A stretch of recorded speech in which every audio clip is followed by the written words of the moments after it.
are still a lot more powerful than they're going to be later on. So for now, things are just going to go Qianlong's way. They're going to go the emperor's way. But McCarthy is very prescient. I think he maybe emphasizes too much the importance of the officials and the emperors. I think there's a lot more going on. But he does realize that while China is very impressive in many ways, there are some problems. And eventually China will, in his words, kind of go to pieces. And his argument is it can't be rebuilt the same way. Things have changed too much. There's going to be a massive, massive revolutionary change. Right? And he's correct. That's going to happen. And we'll be talking a lot about that as time goes on. And this is kind of what's going to happen, right? We talked about how, in a sense, the Qing, and you kind of think about this, the Qing are victims of their own success. Right? The Qing are victims of their own success. They had built so much stability. They had built this gigantic empire, this system that worked really, really well. And the Chinese people prospered. And they prospered so much that there was a lot more of them. And the problem was, what had allowed that prosperity was having such a government that did not extract too much in taxes, having a government that kind of tried to step back and work with the gentry. That system had worked so well for bringing stability, which allowed this kind of economic prosperity. But remember, the government doesn't keep up. And in fact, it can't because of how it is built and Chinese understandings of how government, economy, and so forth should act. So, for example, while the economy is going really well, they just say, great, we don't need to worry too much about taxes, instead of trying to tax that well, or trying to build up Chinese companies, or pursuing a scientific or industrial revolution, or anything like that. They just don't see the need. Things were too good. They'd gone too well for too long, so that when bad things do start happening, when the population gets so high that there's less and less for people, they become victims of their own success. So that's kind of where we ended last time. Now, I'm going to use this as an example. This is British trade data from 1828. And you may be familiar with the idea of a balance of trade, right? When you have a favorable balance of trade, people from outside your country are buying more of your stuff and you're buying their stuff. That's good. Money's flowing into your country. When you have an unfavorable balance of trade, it's the opposite. Right? We're spending more on their stuff than they are on our stuff. Now, I don't expect you to know all these numbers, but it just shows the kinds of things that the British are importing into Canton, the imports from India, which is at this time a British colony, into Canton, so it's basically the same thing. Total imports into China in the year 1828 was $5.62 million. Right? Don't even know the exact numbers. But notice the exports from Canton, tea, raw silk, and silver, adds up to $15.7 million. So the British have a trade deficit of more than $10 million. Right? That's not good. Right? The British have to pay for all that stuff with silver. This is a great deal for the Chinese because they can just grow more tea. Right? I mean, it almost literally grows on trees. Right? But the silver, there's only a limited amount. So this is really, really bad for the British. They have a serious problem. This is one reason they want more trade. They believe that if they have more trade with China, they can address this balance because they'll get access to more Chinese markets. Right? From the Chinese perspective, or from the British perspective, if we get more trade, more access to Chinese markets, that will help us solve this problem. But they can't get more trade. Qing doesn't want them to have more trade. They can only trade at Canton, also known as Guangzhou. So the British solution, now, by the way, I took out a line, right? I took out a line from this. I'm going to now add the line so we have the actual full, complete 1828. That's what I added. Opium, 11.2 million. That balances things just fine. Now, all of a sudden, right, total imports to China is 15.47 million. Exports from China is 15.7 million. Great, everything's fine. We fixed it. Isn't that great? Balance of trade. Of course, it means bringing in opium. Remember how I told you that there were those things called tea clippers, which were really good because they were ships that could travel very fast. They could avoid for months to weeks. You can also have opium clippers, very fast ships that can cut voyages from months to weeks. Also, the Chinese Navy doesn't have anything that can catch these guys. These ships are extraordinarily fast. Chinese Navy wants to try and shut one down. They can't catch it. So this is a big issue in a sense. Now, we have to talk a little about how opium worked in China historically. First of all, one thing about opium is like literally a wonder drug. Right? I mean, the stuff is amazing. right? If you've ever had like really terrible pain, it can do a lot of good. I remember when my wife was pregnant with our first son, she had labor that I believe lasted for 3 days. And so she didn't sleep during that time because of the intense pain. Especially your first child is very difficult. And they gave her a shot of morphine. And that was the one time she was able to sleep. I think that made a big difference then later on when it was time to actually deliver the child. So it's really a wonder drug. It can cure a lot of things. And even when it doesn't cure them, it makes you feel better. Right? That's, that's just how it works. And it had long been used as a medicine in China. What happened, though, is in the early 18th century, someone figured out that you could mix it with tobacco and then smoke it. And that started being used not medicinally. It's not going to be used medicinally. Then it started to be used for pleasure. Right, so you had people who were not sick in China. Notice, I want to stress, the British had nothing to do with this. This is Chinese people. Right? This is strictly the Chinese. They're going to start smoking it with tobacco. And it's at this point that the government will ban it for personal consumption. So this creates kind of an issue because if you've got opium somewhere, how do you know if it's for personal or medicinal use? I mean, it's just opium, right? Is this for medicinal use or not? And of course, the big question was whether it was mixed with tobacco. That was one thing. But just raw opium, it's not clear if it's medicinal use or personal use. So this creates a problem because you can't just make opium illegal, in a sense. If you made opium illegal, that's going to cause a lot of problems because if people can't use the medicinal benefits from opium. And one thing, one thing I should mention, like from the British perspective later on, they used opium in like everything. They used it for like they would like put it in candy to help kids that were teething, like babies when they're cutting their teeth, they're in a lot of pain, so you would give them some of that to help them feel better. So the British, the Chinese, they used opium a lot for its medicinal purposes. And this led to a lot of debates. One debate sounds very much like the debate we have about marijuana. Do you legalize and tax it? Or do you make it illegal? Right? If you legalize and tax it, you would say, well, this will help raise money. That money can help pay for any social costs that we have from legalizing this drug. Or do we suppress it to try and encourage people to be moral? And it's amazing when you look at the Chinese having these debates in this time period, it sounds a lot like the debates that are going on in the West today about marijuana. Now, one thing that's curious, though, and this is where, again, complicates things a lot, is the question of who is using it and how are they using it. So, for example, people typically, when they think of opium, they think of opium addicts, right? People who do nothing but smoke opium, who are strung out, lying on a couch. Like these guys doing basically nothing, right? And that would have a major social cost, right? You have people who are not able to support themselves, can't take care of their families, that sort of thing. And that did happen. But then there was also 2 other ways that people used opium, which are much more complex. One was social. It was common if you were a member of the gentry, if someone came to visit you, you would smoke some opium together. And this would be a very small amount. It would be only like 1 pipe, which is actually not very much. It would be basically like 3 or 4 puffs, 1 pipe of smoking. It gets complicated. In the West, you can smoke a pipe for a long time. But opium pipe, you can only get 3 or 4 breaths out of it. By the way, I know this stuff because I read a book. I didn't actually experiment with opium, just so you know.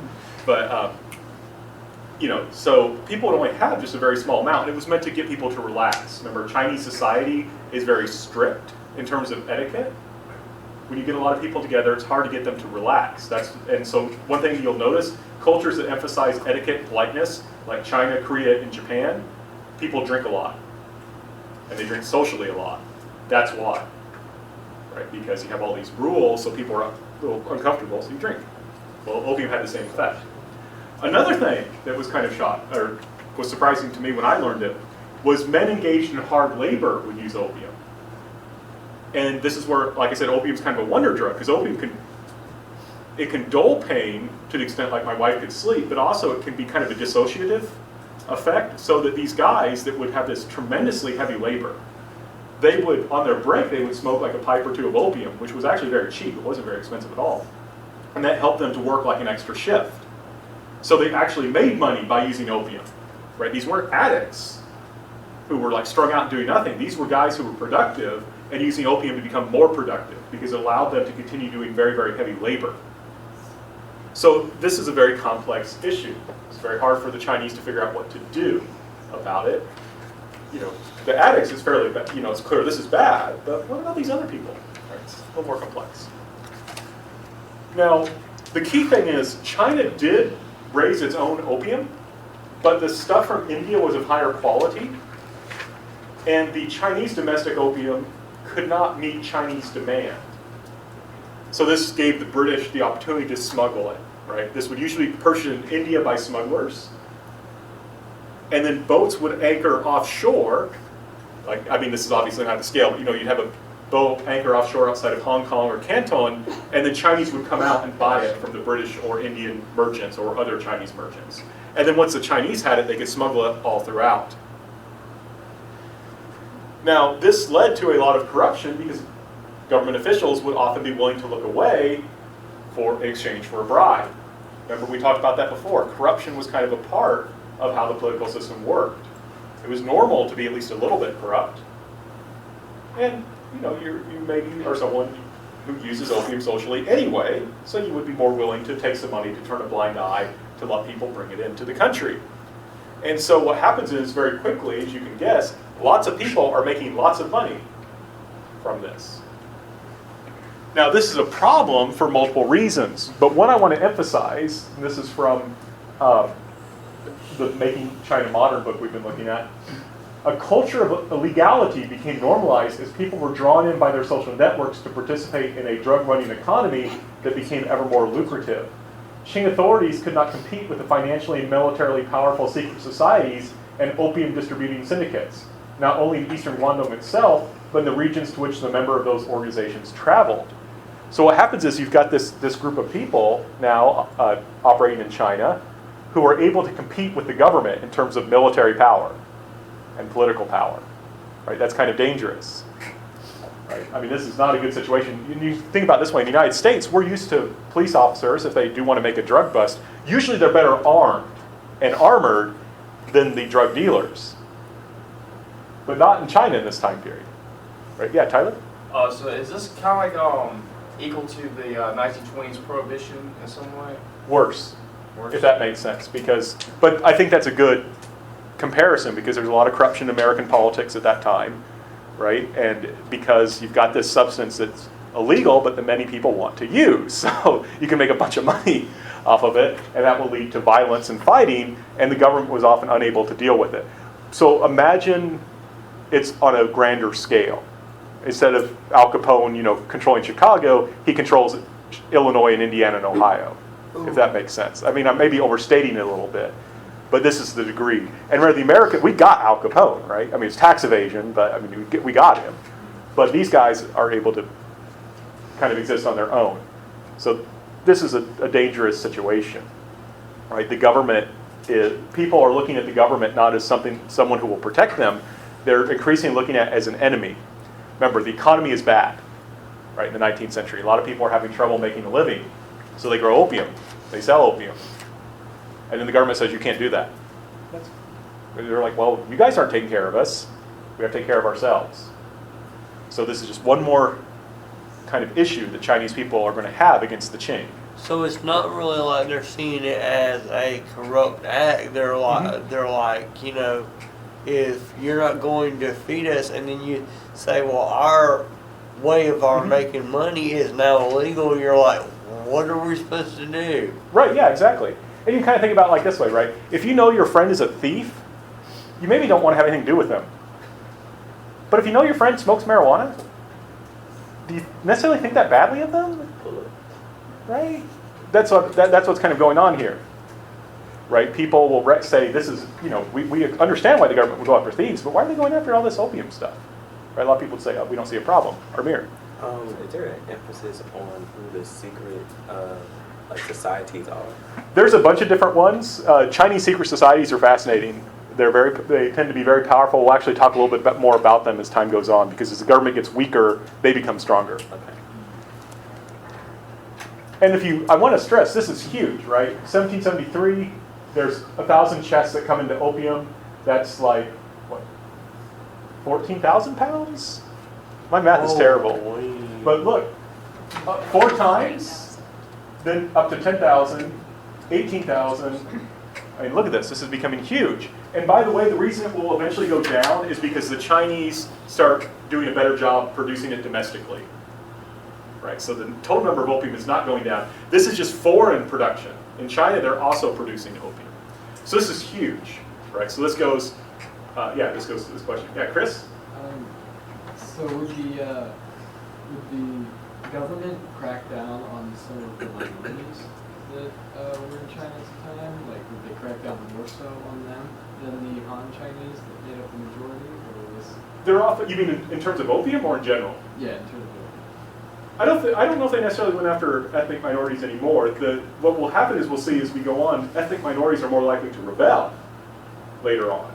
But I'm not sure if there's any, I'll just say I haven't seen anything like that that said that they went after ethnic minorities more so than anyone else. And the area that they're working in is mostly Han Chinese. Yeah, Tyler? Oh, so this is like Breaking Bad in general. Like, Right? I've not seen that.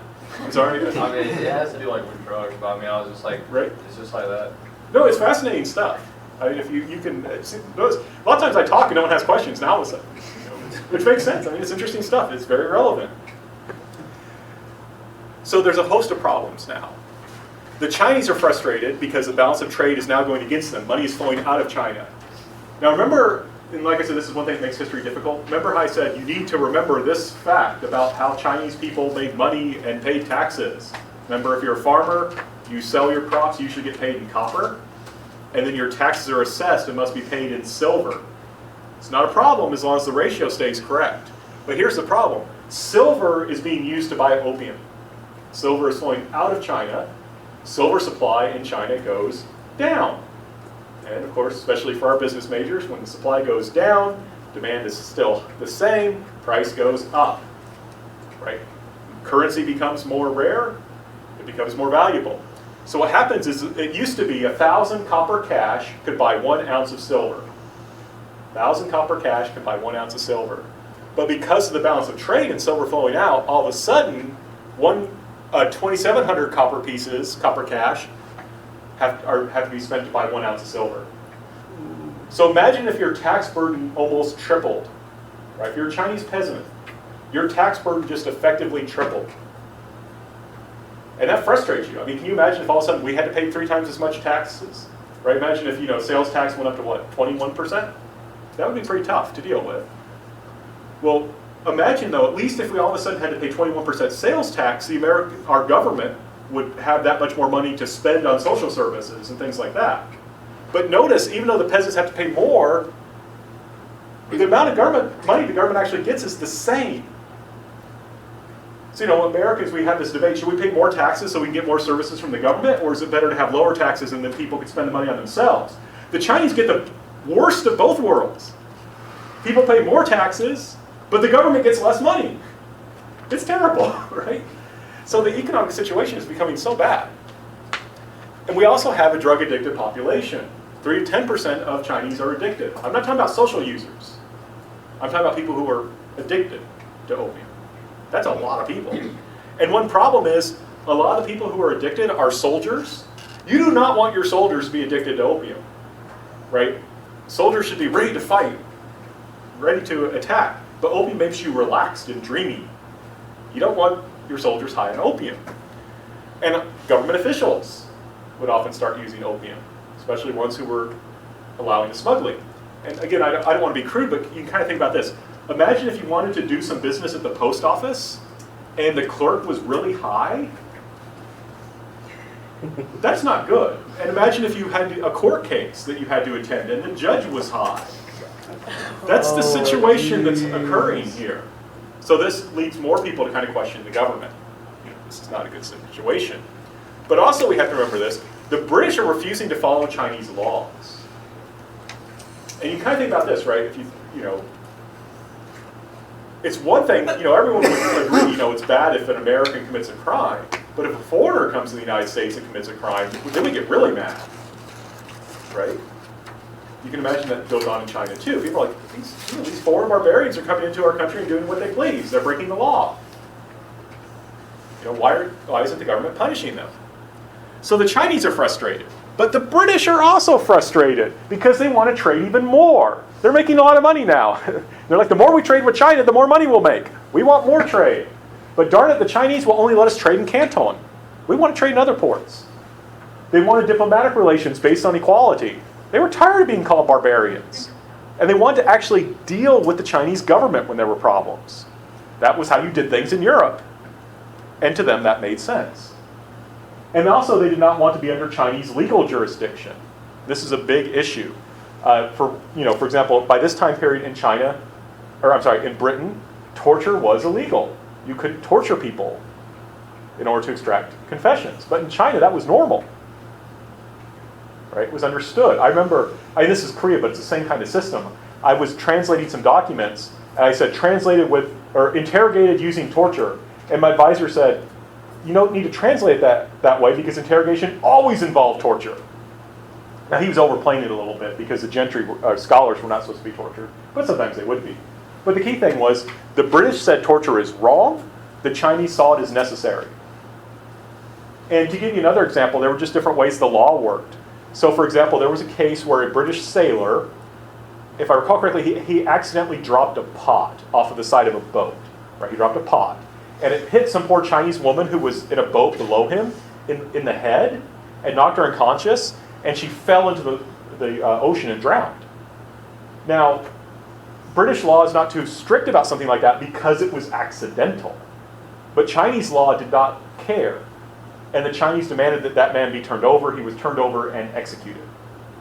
The British were like, wait a second, it was an accident. But the Chinese law at the time said someone was killed, life requires life. Right?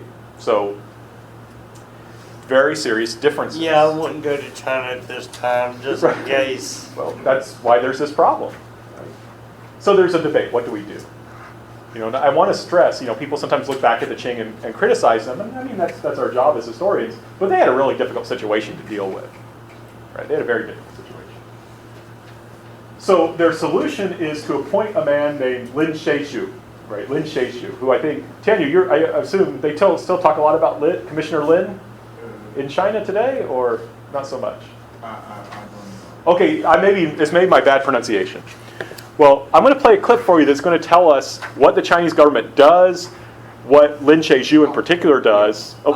I know. Lin Zexu. Yes, it's my pronunciation. I apologize for butchering a lovely language. If it was Japanese and Korean, I could do those, but Chinese, I still struggle. But yes, I have a clip on to play for you that tells you who this Lin Shaishu guy is, what he's going to do, and what problems that will cause. And I don't know why. Yay, technology. When it works, it's great. When it doesn't, it's annoying. Here we go. 1839, nearly 5,639,000 pounds of opium would be pouring into China every year. But I'm getting ahead of myself, because it's not like the Chinese were just sitting around letting this happen. As piles of money which the government desperately needed flowed out of the country, the emperor appointed an official named Lin Zexu to address the disastrous effects of opium on the country. He was brilliant, incorruptible, and utterly inflexible. He saw the threat of the West and the morally corrupting effect that opium had had on the Chinese people, and decided that the only approach to take was the complete removal of opium from China. By March of 1839, he had reached Canton. It was the source of all this opium, so he planned to cut it off at its source. His actions were swift and uncompromising. He arrested thousands of Chinese opium traders, forced addicts into rehabilitation programs, confiscated opium pipes, and closed opium dens. And then he took on the Western traders. At first, he wrote an open letter to Queen Victoria, appealing to her conscience, a letter which it's very likely she never received. When he got no reply, he demanded that the foreigners surrender their stores of opium. The foreign merchants stalled and prevaricated, giving up small amounts of their opium stock, but nowhere near what Lin Zexu had demanded. So he marshaled the troops and put the foreign warehouses to siege.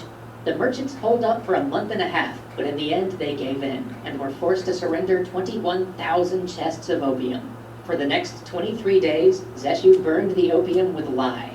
This was a king's ransom in opium. The amount of money this destruction represented is staggering. It was roughly 1/6 as much as the British Empire, the largest, most far-flung empire in the world, had spent on its military the previous year. Needless to say, everybody involved was going bankrupt.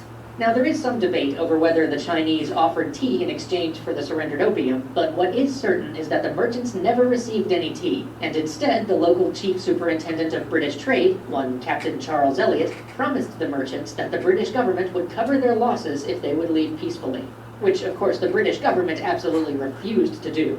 The outcry over this illegal seizure of British goods began to grow. Meanwhile, back in China, a reprehensible incident occurred where some drunken British sailors beat a man to death. Lin Zexu demanded the execution of a British sailor in recompense. Captain Elliot, who actually disliked the opium trade and was somewhat sympathetic to the Chinese situation, put out a reward for evidence of who had committed the murder and gave money to the victim's family. He then had the criminals tried on his ship, inviting Lin Zexu or a representative to witness the proceedings, although none took him up on the invitation. He sentenced the men to hard labor back in England. But this wouldn't work for Lin Zexu. After all, the whole point of his demand was to show that foreigners couldn't just violate Chinese law on Chinese soil. So in response, he stopped all food being supplied to the British and posted signs telling them that frothier water sources had been poisoned. Next, he ordered the Portuguese to eject all British from Macau. He was going to see these pesky British and their drugs off Chinese soil once and for all. So the British retreated to a barren nothing island off the coast. A barren nothing island that will eventually be known as Hong Kong. Their food crisis was at a head, though. Captain Elliot sent a request for food sales to resume. The response was delayed, so he sent men ashore to buy food. But as they were heading back, these provisions were seized by Chinese officials. Soon, a firefight broke out between the blockading Chinese junks and the British ships, and thus began the First Opium War. All right, so now we're at war. Right? Excellent. I'm just before that end well. Yep. So Tianyu, what is the general opinion in China about Lin Zexu? He's a hero. Okay, excellent. Right, he's a hero. Right, that's the general view now. It's just that's the answer I expected. So right, Lin Zexu comes in and says, you know what, we're done with this. Right, we're gonna crack down on this. This is hurting us. Remember, China had a conservative term, so none of that legalized and tax stuff. We're going to end this stuff. This is corrupting China. We got to deal with it.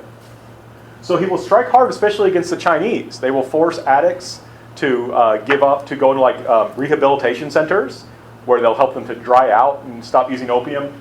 Smugglers will be executed. Right. So he's really serious against the Chinese. And so he's actually fairly merciful towards the British. Right. He's killing Chinese people who are engaged in the opium trade. But the British, all he does is say, you guys need to give this up, right? You have to surrender the opium. If you don't surrender the opium, we're not going to let any food come in. Remember, the Chinese were careful to isolate the British inside the city? This is why, right? They can better control the population. All the British live here, great, we can cut off food supply easily to them. And what ends up happening is that Charles Elliot, right, this British diplomat, he's I believe a consul, if I recall correctly, he is going to promise the merchants that he will make sure they get repaid if they give up the opium. And they give up the opium, and Lin Zexu destroys it. They didn't mention in that video, but one thing I think is interesting, there's always this problem, how do you get rid of an illegal drug? Right, like in my, I'm from an Indiana farm family, and marijuana grew wild on the family farm. So, you know, they would occasionally have to go out and cut it, and then what do you do with it? Well, you burn it. Maybe not the best way to get rid of it. But in any case, that's how they dealt with it. He dealt with it by mixing it with lye and then washing it out a river into the ocean. But he had to issue a prayer of apology to the, if I remember right, the dragon king of the ocean. That I'm sorry to be releasing this into the waters. Please forgive us. We have to do it to take care of the people, which I thought is cool. But in any case, it's not enough from the perspective of the Chinese government, though, just to give up the opium. They want the promise to end the opium trade and avoid smuggling in the future. Now, from the Chinese perspective, all this seems very reasonable. They're being merciful. They're not trying to execute or torture any British people over this issue. Right? All they're saying is, stop breaking the law. Right? It's illegal to smuggle this in. Right? Stop breaking the law. So, from the Chinese perspective, they're being very reasonable. Now, there was a split among the British about what to do about this, right? British people, a lot of people, including like Charles Elliot there, he was a reasonable guy. He didn't like the opium trade. He thought the British were wrong to engage in it, right? Especially religious opinion in Britain was against the opium trade. there was a recognition that British subjects occasionally behaved badly, right? Those two sailors got in a fight and killed a Chinese guy. And you can see that jurisdiction issue coming up, right? The Chinese just wanted to kill the sailors. Or actually, they didn't care. They said, you need to give us some British sailors to kill.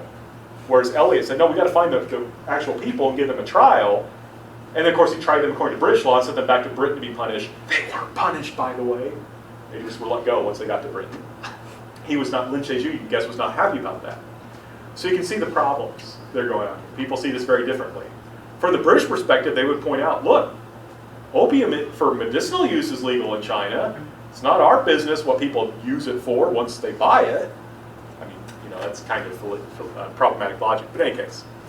However, the economic issues remained. Right? So while many British people were sympathetic to the Chinese, remember, Britain has an empire and it exists based on trade. Remember, 10% of their income from the government came from customs on tea. If they stop selling opium, they go back to that unfavorable balance of trade. And then they have all these economic problems. So a lot of British people just said, I understand, we don't like this either, but it's the economy. And then there was a feeling that national pride had been insulted. Right? Now, again, from the Chinese perspective, which I think is a very reasonable perspective, you kind of expect people to follow the law and to be punished when they don't. But from the British perspective, they felt that their national pride had been insulted. The Chinese had treated British subjects badly, and they needed to be taught a lesson. And that was the kind of the perspective of the British. So the British decided they were going to fight. Right? They had actual debates in Parliament and stuff about what to do. Now this is a class not on Britain, on China, so we need to talk about this guy, the Daoguang Emperor, who was emperor during this time period. And I really feel bad for this guy. Right? Qianlong had it easy. Right? Qianlong had all this money and all this power. I mean, as far as emperors go, he had it easy. The poor Daoguang Emperor.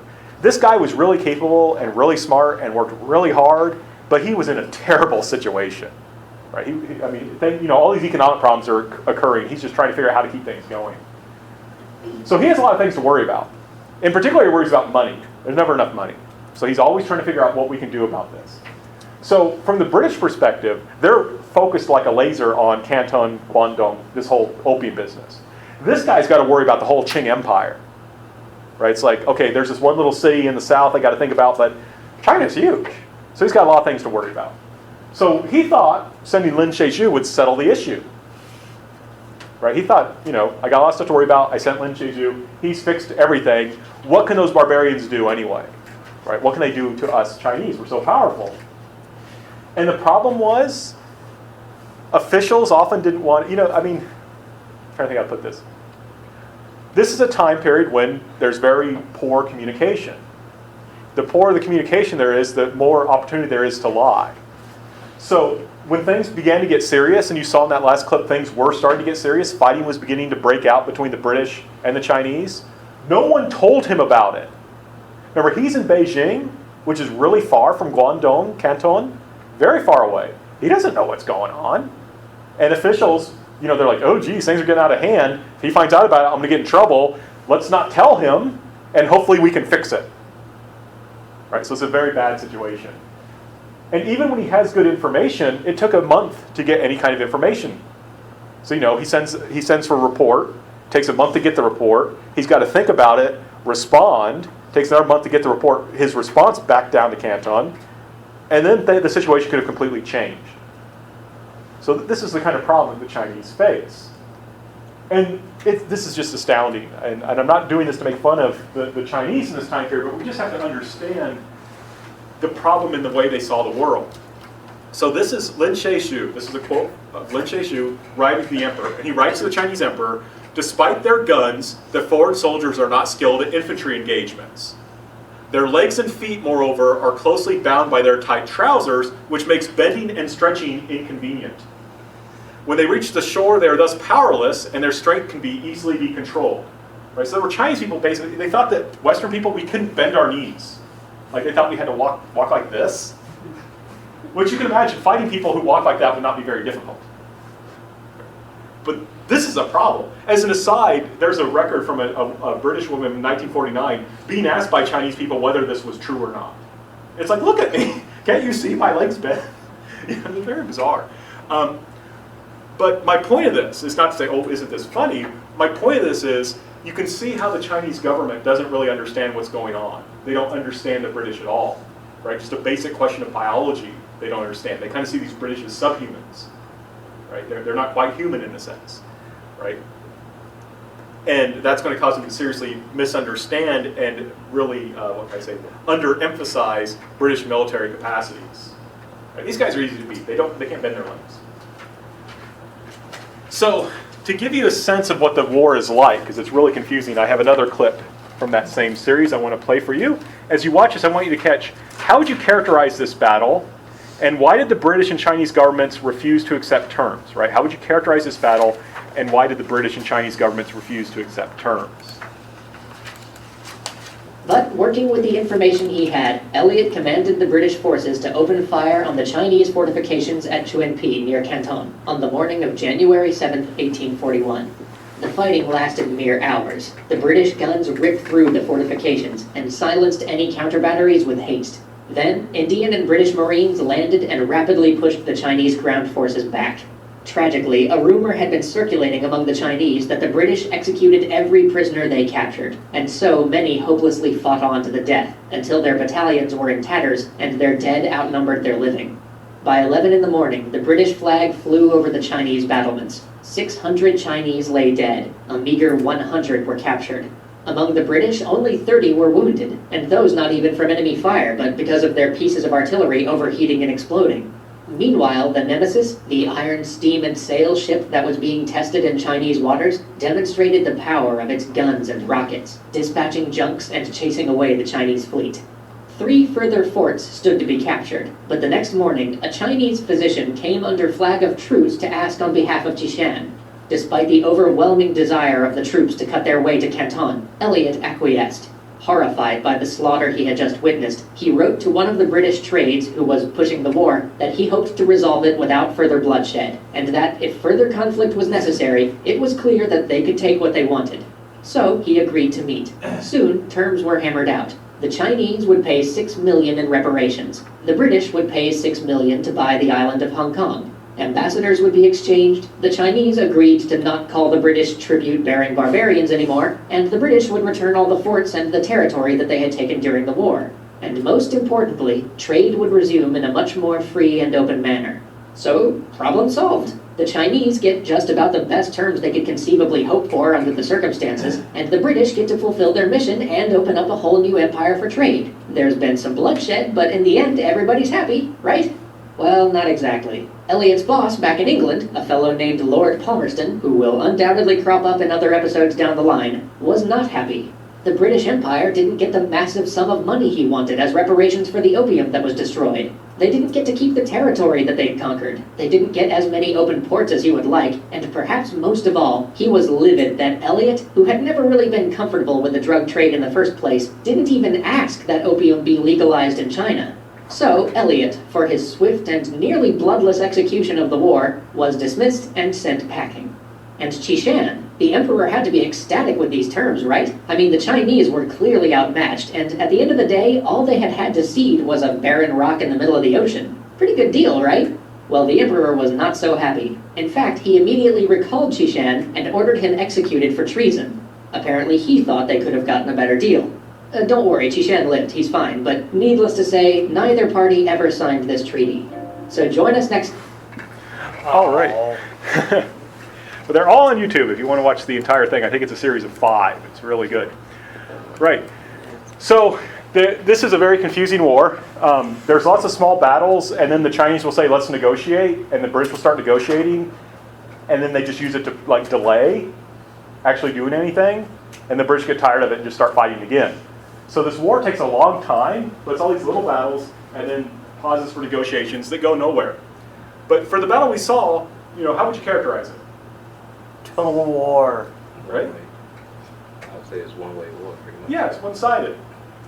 Right? You kill 600 of the enemy and you lose no dead, 30 wounded because you had cannons overheat. This is a walkover in many respects for the British. Right? We'll talk more about why that is shortly. But the British just militarily are able to walk over the Chinese in this period. why didn't the British like the terms? Why was Lord Pal? I mean, the terms sound reasonable to me. Why was Lord Palmerston angry at Charles Eliot? What did he want? Yeah, more. We're really destroying the Chinese. Let's just keep doing it until they give us everything.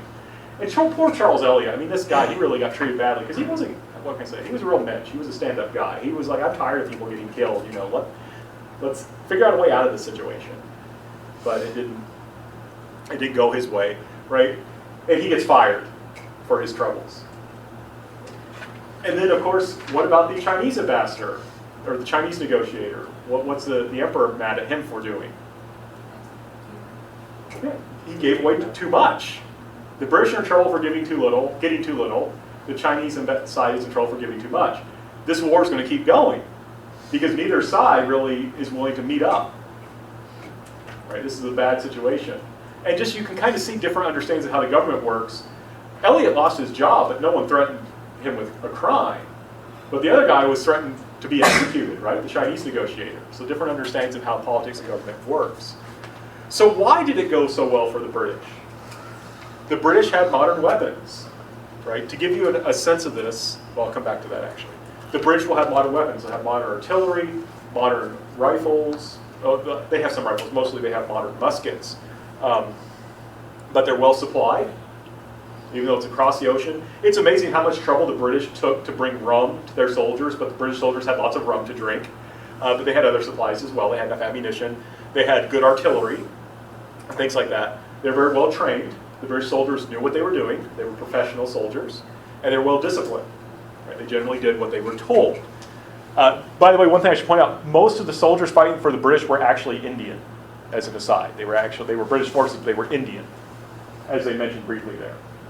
The British also had a navy that could go anywhere and had very many powerful ships. Now, to illustrate my point, the British had this thing called the Nemesis. They had multiple ships, but the Nemesis was a steamship. It had a very shallow draft, and what that means is it could go upriver. One thing, if you took my History 121 World Civilizations class, I emphasize over and over again is people build cities along rivers. And you know, if you're familiar with European history, you know that's how the Vikings went after everyone. Their long ships could go up the rivers and go anywhere they wanted. Same thing here. So this British ship, these very powerful cannon, could go anywhere it wanted. And you can kind of see it on this map. So they're able to go up here and threaten Nanjing, the old capital. And by the way, they seize Nanjing, that cuts grain off to Beijing. Right, remember the Grand Canal that we talked about? They can seize that. So the British have a lot of advantages. In context, in comparison, the Qing army, I'll give you an example a little bit later, were stuck with pre-modern weapons. They had some gunpowder weapons, but a lot of times, and they had cannons, but they were not much changed since the 17th century. The Qing soldiers were typically poorly supplied. They often did not have enough ammunition. They often did not have enough food. They were often not paid properly or at all. They had often little or no training. Some were just militia, people that were kind of brought together. But here's the thing. The Qing forces also had typically little or no discipline. They often fought with the population they were supposed to protect, and they often fought with each other. And I'll emphasize this more later, but the reason is because China in this time period lacked nationalism. Right? They lacked nationalism. And remember, Chinese from different areas spoke different dialects and often had a strong regional loyalty.